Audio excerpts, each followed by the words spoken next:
The 5 food expiry dates you can ignore. Reducing food waste is more important than ever, and one way we can all do so is by not throwing perfectly edible food away. However, when is a food safe to eat, and when should it be consigned to the bin? And what do the dates on food packaging really mean? Processed foods like biscuits tend to have a longer shelf life than the date indicated on the packet. Provided they don't look or smell bad or have a soft, overly crumbly texture, a previously unopened packet of biscuits can be eaten up to 6 months after that date.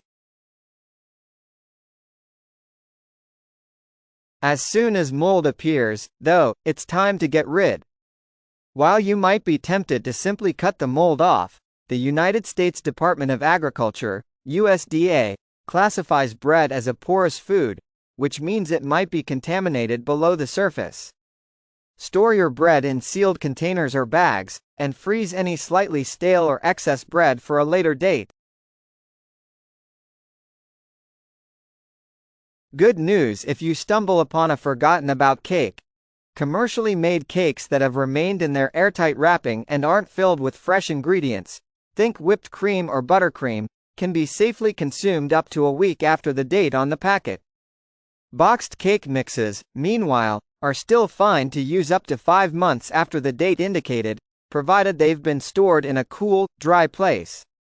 That said, the cooked cake may not rise quite as impressively as it once would have.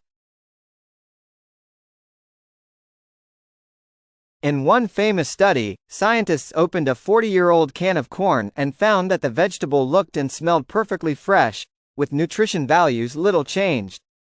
While that makes a good story, as a general rule, you can eat high-acid canned goods, like tomatoes and grapefruit, up to 18 months after purchase, while this stretches to 5 years for low-acid canned goods, pretty much everything else. Always store canned food in a cool, dry place and never eat from a can that's bulging, badly dented or leaky. Cauliflowers, carrots and red peppers. The USDA says that firmer vegetables, such as cauliflower, carrots and peppers, can still be eaten even with a spot or two of mold on, as long as you cut at least 2.5 centimeters, 1 inch, around and below the mold, keeping the knife out of the mold itself to prevent cross-contaminating other parts of the produce. The denser texture of these veggies makes them tricky for the mold to penetrate.